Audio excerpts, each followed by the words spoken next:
Hello, my name is Amelia Clarke, and I'm an associate professor at the University of Waterloo. And this evening, I'm going to talk to you about deep decarbonization at the local level. In essence, this is built off of our research that we've been doing at the university to look into best practices for reaching carbon neutrality in cities worldwide. And from that, we've drawn out what is possible and that it really is possible to reach carbon neutrality in cities. So where do our emissions come from in the local area? In general, in cities, the greenhouse gas emissions come from buildings, they come from transportation, and they come from waste. And then it also matters what's in the electricity in terms of renewable energy versus fossil fuel.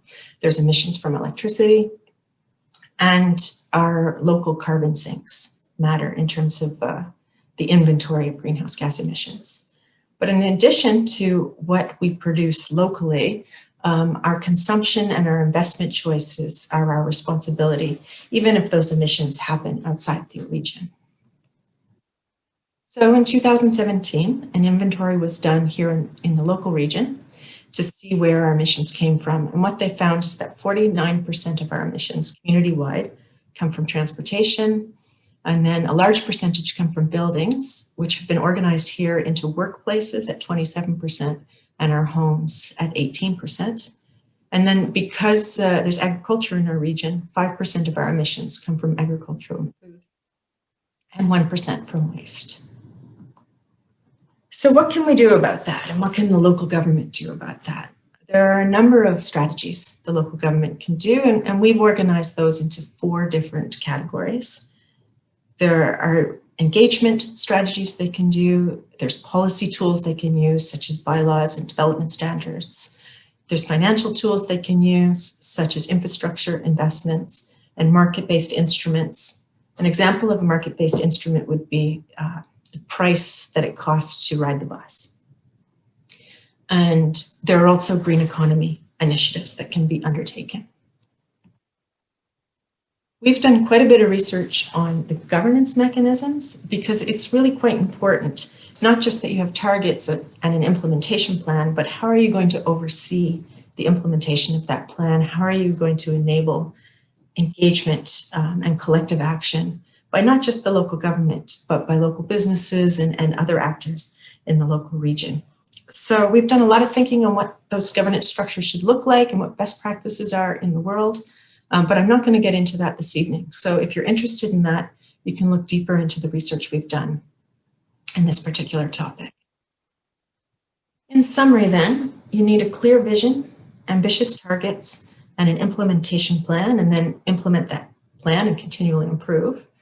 And our goal is really to break the carbon lock-in. In other words, shift and transform our systems so that they're all fossil-free.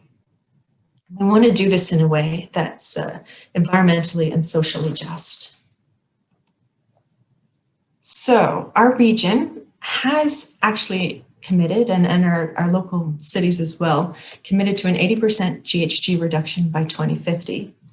But since then, the thinking both globally and nationally has moved further, and the new targets deemed necessary are actually carbon neutrality by 2050.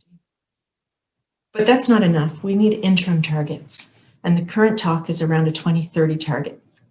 The IPCC 1.5 report says we need 45% reduction in global emissions if we're going to stay between 1.5 and 2 degrees warming.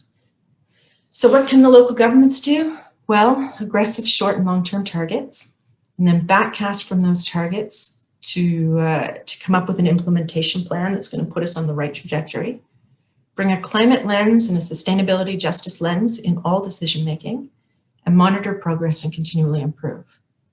What can business do and other actors? Well, figure out how to bring your operations to such a place where all your products and or services are done in a carbon neutral way. And then we as citizens also have a role. Some of the biggest things we can do is think about the heating and cooling of our home and how to get off fossil fuels there. Think about our transportation choices and think about our food choices and other consumption patterns. We can also support the government and encourage them to take more climate action. So I'm going to stop there, but if you're interested in our research on this, we do have a website and you can find more information there. But let me just close by encouraging each of you to think about what more can I do to help address this climate crisis. Thank you.